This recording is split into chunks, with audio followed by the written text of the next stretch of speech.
India गठबंधन है वो हो या इंडिया गठबंधन का कोई भी दल हो, बताइए किसको मंजूर है वो 22 प्रतिज्ञाएं? बताइए किसको मंजूर है बाबा साहेब का धर्मांतरण? बताइए किसको मंजूर है बाबा साहेब के वो विचार जिसमें वो कहते हैं कि भारत को बौद्ध में होना चाहिए? किसको मंजूर है कि जो बाबा साहेब कहते हैं कि अगर हिंदुओं को इस राष्ट्र को राष्ट्र बनाना है तो जल्दी से जल्दी हिंदू धर्म छोड़कर बौद्ध धर्म अपना लो, इसको बौद्ध राष्ट्र बना लो, नहीं तो ये नमस्कार, आप देख रहे हैं एनबी न्यूज 24/7 नीलम बोध के साथ। साथियों, अक्सर हम देखते हैं जब बहुजन समाज में क्रांति की ज्वाला पनपती है और बहुजन समाज बड़े स्तर पर क्रांति करता है या बहुजन समाज में बड़े स्तर पर चेतना आती है, तब हम देखते हैं कि सत्ता पक्ष कहीं ना कहीं उसको ललकारने का, उसको झकझोरने का और उसकी चेतना को एक तरह से जांचने का काम करता है कि बहुजन समाज के लोग कितने जागरूक हुए, अपने हक अधिकारों को कितना समझते हैं। साथियों, ये बात मैं इसलिए कह रही हूँ क्योंकि आप 2024 में जो 18वीं लोकसभा के चुनाव हुए और उसके जो परिणाम आने वाले थे, उससे ठीक एक दिन पहले रात के अंधेरे में पुरानी संसद से परम पूज्य बाबा साहब की प्रतिमा हटा दी गई। और जब बहुजन समाज के लोगों को पता चला तो उनमें भारी आक्रोश पैदा हुआ और उन्होंने इसके खिलाफ एक मुहिम छेड़ दी और उन्होंने सत्ता पक्ष से सवाल किया और उन्होंने चेतावनी दे दी कि अगर परम पूज्य बाबा साहब की प्रतिमा जैसी की तैसी पुराने संसद भवन में उसी जगह पर नहीं लगती तो बहुजन समाज 9 तारीख को बहुत बड़ा आंदोलन दिल्ली के जंतर मंतर पर करेगा। तो साथियों, दिल्ली के जंतर मंतर पर 9 अगस्त को बहुजन समाज के तमाम संगठन, तमाम बुद्धिजीवी लोग इस प्रकरण को लेकर एक बहुत बड़ा आंदोलन कर रहे हैं और इसी विषय में मेरे साथ में एडवोकेट जय भीम प्रकाश जी जुड़ेंगे। उनसे भी जानने का प्रयास करूंगी कि पिछले दिनों भी इसी मुद्दे को लेकर बहुजन समाज के लोगों ने आंदोलन किया, ज्ञापन सौंपे, लेकिन कोई परिणाम नहीं आया। तो अब जो 9 तारीख को आंदोलन होने जा रहा है उसको किस तरह से देखते हैं? स्वागत है एनबी न्यूज में। जय भीम, नमो नीलम जी। जय भीम सर। क्या लगता है, एक आंदोलन पहले हो चुका है, एक कॉल दी गई थी, बड़ी शॉर्ट थी, लेकिन फिर भी हजारों की संख्या में लोग जंतर मंतर पर उमड़े, लेकिन इस बार बड़ी कॉल दी गई है, 9 अगस्त को प्रदर्शन है। तो किस तरह से देख रहे हैं, क्या ये प्रदर्शन सफलता की तरफ बढ़ेगा या जो सत्ता पक्ष एक माइंड सेट करके बैठा है मूर्ति तो अब लगेगी ही नहीं, चाहे कोई कितना भी जोर क्यों ना लगा ले? देखिए नीलम जी, जब समाज बटा हुआ हो, टुकड़ों टुकड़ों में विभाजित हो, उसका कोई नेतृत्व करने वाला ना हो, तो ये संभावना हम जो है देख सकते हैं। जो सत्ता पक्ष देख रहा है, सत्ता पक्ष ने जिस प्रकार से भी सुप्रीम कोर्ट का निर्णय आया है, उसके बाद पहले से ही इस समाज को जो है, जो टूटा हुआ था, बिखरा हुआ था, उसको और भी बिखेरने का काम कर दिया है। तो आज हम देख रहे हैं कि अब बाबा साहेब की जो मूर्ति की बात जो थी, और सबसे बड़ी समस्या एक और है कि बाबा साहेब के विचारों के प्रति अभी लोगों का ध्यान नहीं है, अभी भी मूर्ति और तस्वीरों की तरफ ही ध्यान है जी। अगर ईमानदारी की बात करें, जब इस देश में सरदार वल्लभ भाई पटेल की मूर्ति लगवाई गई थी, तब मैंने बड़े ज़ोर शोर से ये आवाज़ उठाई थी कि भाई अगर सरकार कोई निर्णय ले रही है और सरकारी पैसे का उसमें अगर इस्तेमाल होना है तो वह सरकारी निर्णय जो है बड़ी ईमानदारी से होना चाहिए। अगर सरकार जो है विश्व की सबसे ऊंची मूर्ति लगाने जा रही है तो वो विश्व के सबसे ऊंचे कद के व्यक्ति की ही लगनी चाहिए। लेकिन मेरी बात को जो है किसने तवज्जो दी, कौन सुनने वाला है? और ज़्यादातर जो लोग हैं वो अपनी मद मस्ती में रहते हैं। तब उन्होंने किसी ने गौर नहीं किया कि जो सरकार का जो पैसा है, जो कि उन्हीं का गाढ़े खून कमाई के जो पैसा है, उसी से मूर्ति बनने जा रही है, उसी पैसे से भगवान बुद्ध की मूर्ति क्यों ना बने, बाबा साहेब की मूर्ति क्यों ना बने। मैं जिन महान शख्सियतों का नाम ले रहा हूँ, सरदार वल्लभ भाई पटेल की शख्सियत जो है उनके आसपास भी नहीं आती है। कोई भी नेता जो है इस देश के बाहर जाकर सरदार वल्लभ भाई पटेल के देश से आया हूँ ऐसा नहीं बोला होगा, चाहे वो नीता अंबानी हो, चाहे अडानी हो, चाहे मोदी जी हो, चाहे योगी जी हो, कोई भी हो, जितने भी गए हैं सभी बुद्ध की मूर्ति लेकर गए हैं। बुद्ध की मूर्ति लेकर जा रहे हैं तो आप जो है बुद्ध की सबसे बड़ी मूर्ति क्यों नहीं लगाते हो? ये सवाल जो है बहुजन समाज को उस समय पूछना चाहिए था, उस समय आंदोलन करना चाहिए था, उस समय अपनी ताकत दिखानी चाहिए थी। लेकिन कोई नेतृत्व तो नहीं है, बिखरा हुआ समाज है, बटा हुआ समाज है। इसीलिए अब जो मूर्ति जब बाबा साहेब डॉक्टर भीमराव अंबेडकर की लगाई गई थी संसद भवन पर जो है, तब समाज जो है संगठित होने का काम कर रहा, संगठित हो रहा था। तो इसलिए अभी अगर हम देखें कि जो 9 अगस्त को जो है कॉल तो दिया है आंदोलन का, जो है आंदोलन नहीं है, प्रदर्शन ही होगा खाली, जो है ऐसा कोई अभी सशक्त निर्णय नहीं है कि अगर मूर्ति नहीं लगी तब ये समाज क्या करेगा। सर, इस बार संसद को घेराव करने का आह्वान किया है लोगों ने। जी, अगर संसद को घेराव करने से सरकार को कोई क्षति पहुंचती तो मैं सोच रहा हूँ कि 9 अगस्त को इनका आंदोलन है, 8 अगस्त को ही सरकार जो है फैसला ले लेगी कि भाई आप आंदोलन मत करो और आपकी मूर्ति जो वहीं की वहीं लग जाएगी। लेकिन सर आपको लगता नहीं है जब बहुजन समाज ने एकता का परिचय दिया है तो सरकार क्या सुप्रीम कोर्ट ने भी डिसीजन वापस लिया? उदाहरण है 2 अप्रैल का आंदोलन SC/ST एक्ट का। हाँ, जब रिजर्वेशन की बात आएगी तब आंदोलन होगा, जब जातिवादी कोई भी आंदोलन करना हो तब तो ये इकट्ठे हो जाएंगे, लड़ेंगे भी, मरेंगे भी, सब कुछ करेंगे।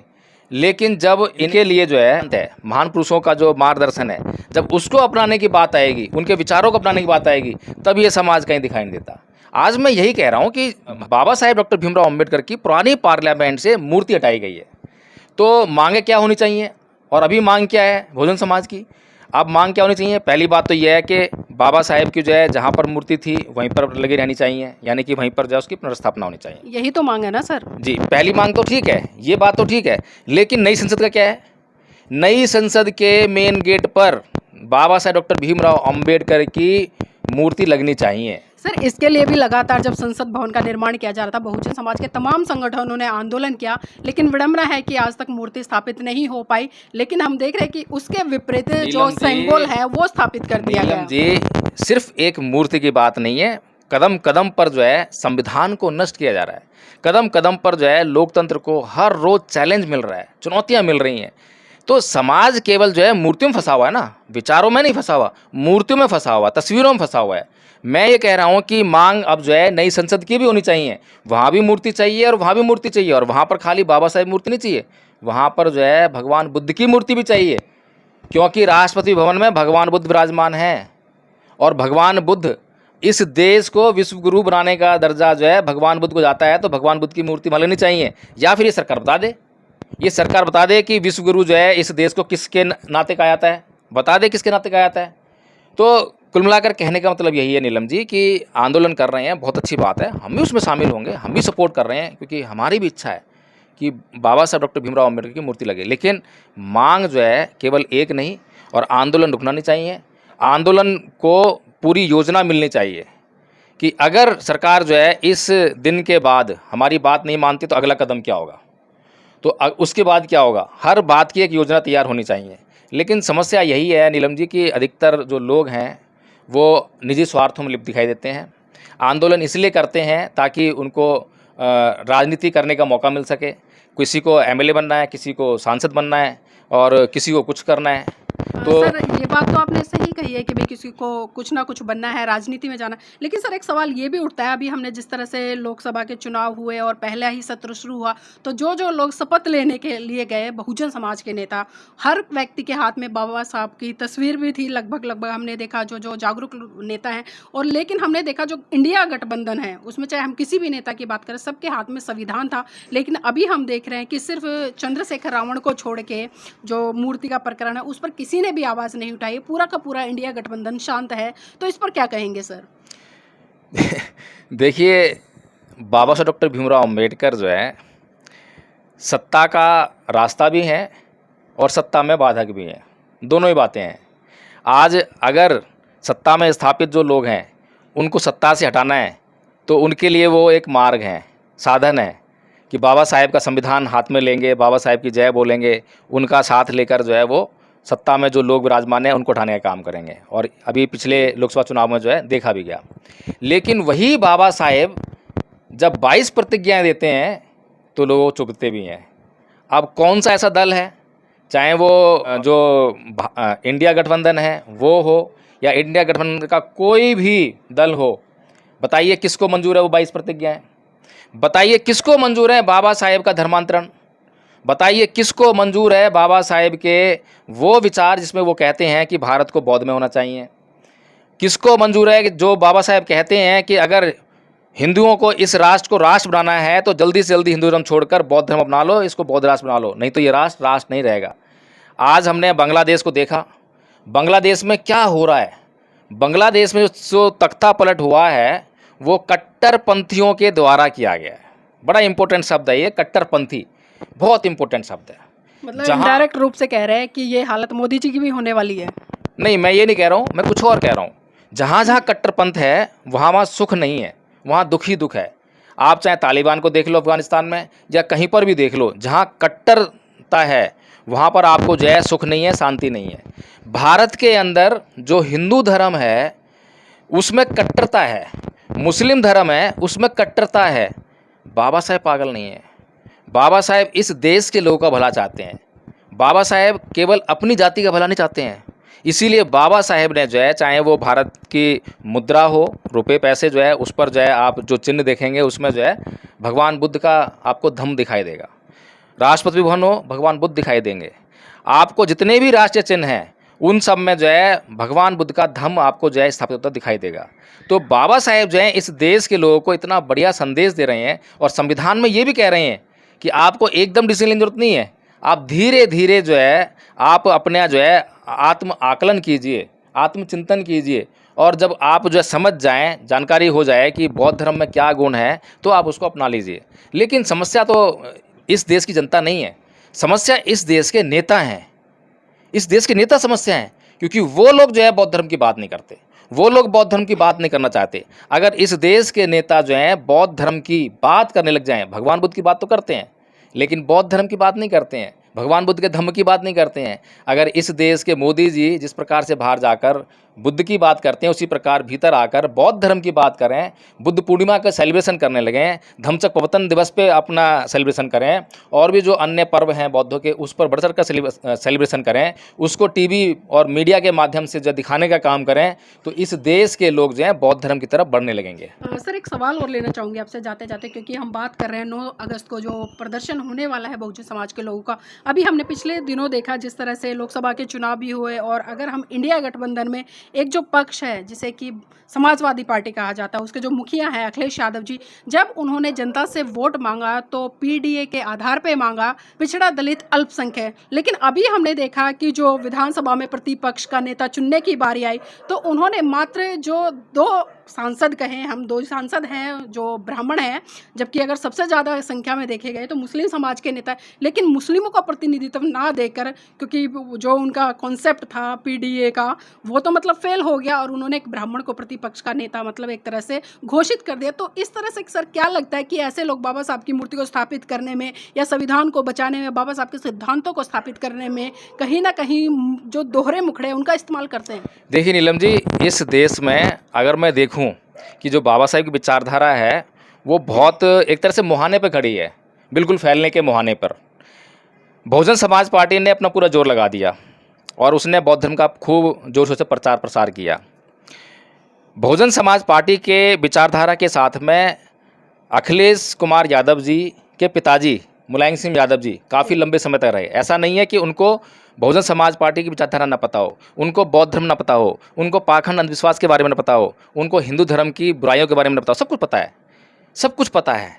लेकिन जब मुलायम सिंह यादव जी की डेथ होती है तो अखिलेश यादव जी जो हैं गंगा में स्नान करने आते हैं, पंडे पुजारियों से वही सब कुछ कर्मकांड करवाते हैं, उनकी पत्नी भी ऐसा ही सब कुछ करती हैं। अब इसमें थोड़ा सा ये देखिए कि पढ़े लिखे हैं, अनपढ़ नहीं हैं और देश का नेतृत्व करने का दम भरते हैं, तो ऐसा नहीं हो सकता कि इन्होंने जो है ललित सिंह पेरियार यादव को न पढ़ा हो। तो ऐसा नहीं हो सकता कि अखिलेश यादव जी ने अब तक पेरियार ललित सिंह यादव जी को ना पढ़ा हो, उनके द्वारा लिखी गई सच्ची रामायण को ना पढ़ा हो।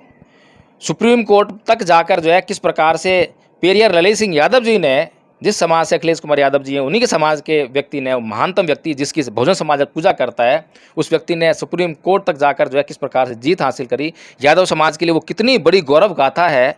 लेकिन समस्या ये है कि मुझे अभी जो है भूख लगी है और मुझे अभी खाना खाना है। मैं अभी ये नहीं कर सकता कि मैं अभी पहले जो है भूख को शांत करने के लिए पहले खेत में हल चलाऊं, फिर उसमें बोऊं, फिर काटूं, फिर खाऊं। तो ये जो लंबा प्रोसेस है। लेकिन जो व्यक्ति खेत की व्यवस्था कर लेता है वो भूखों नहीं मरता, और जो खाली पेट की व्यवस्था करता है वो फिर अगले दिन फिर भीख मांगेगा, वहाँ मांगेगा, यहाँ मांगेगा, मांगता रहेगा। तो अखिलेश यादव जी और ऐसे नेताओं की हालत वही है कि हर चुनाव में हाथ पसार के खड़े होते हैं।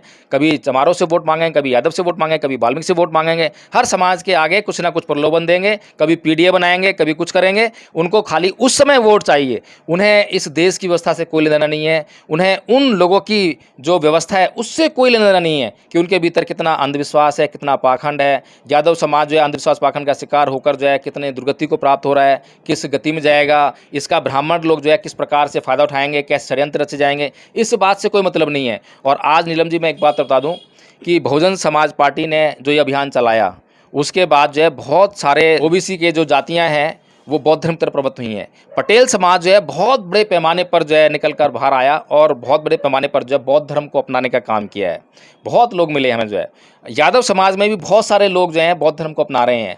तो यादव आ गए हैं, पटेल आ गए हैं, जाट समाज से लोग आ रहे हैं, गुर्जर समाज के भी लोग मतलब जो है बौद्ध धर्म अपना रहे हैं। इतनी जातियाँ ओबीसी की जो है बौद्ध धर्म अपना रही हैं। बस समस्या ये है नीलम जी कि जो नेता हैं, अगर ये नेता जो हैं कम से कम आप मुँह से ये मत बोलो कि भाई बौद्ध धर्म को अपनाओ, लेकिन कम से कम उसको प्रमोट करने के लिए कुछ काम तो कर सकते हो, सहारा तो दे सकते हो, लेकिन वो भी नहीं करते हैं। इसीलिए ये लोग जो है मुझे बहुत नालायक लगते हैं, इस देश के सच्चे गद्दार लगते हैं, देशभक्त नहीं है ये। जी सर, 9 तारीख के लिए क्या संदेश देना चाहेंगे हमारे दर्शकों को और तमाम इस देश के लोगों को?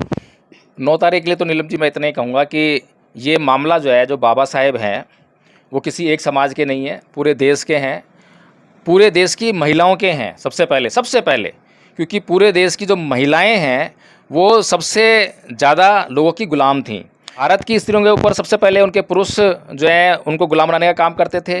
फिर उनके पुरुषों को जो है, अगर वो नीची जाति के हैं तो ऊंची जाति गुलाम बनाने का काम करती थी, ऊंची जाति के हैं तो ऊंची जातियों को जो है, अगर गरीब है तो अमीर लोग जो है उनको गुलाम बनाने का काम करते थे, और फिर अमीर भी हैं तो उनको अंग्रेज जो है गुलाम बनाने का काम करते थे। यानी कि सबसे निचले पायदान पर जो है महिलाएँ थीं। तो सबसे पहले महिलाओं को जो है पूरे भारत की महिलाओं को इस दिन जो है रोडों पर उतरकर, सड़कों पर उतरकर प्रदर्शन करना चाहिए और उनको जो है इस बात की मांग करनी चाहिए कि बाबा साहेब की मूर्ति जो है वहाँ पर पुनर्स्थापित हो। फिर उसके बाद जो है जो ब्राह्मण समाज है या इस देश के अन्य समाज जितने भी हैं, मैं ये मानता हूँ कि सारे लोग तो पागल नहीं है किसी भी समाज के, सारे ब्राह्मण पागल नहीं है, सारे क्षत्रिय पागल नहीं है, सारे राजपूत पागल नहीं है।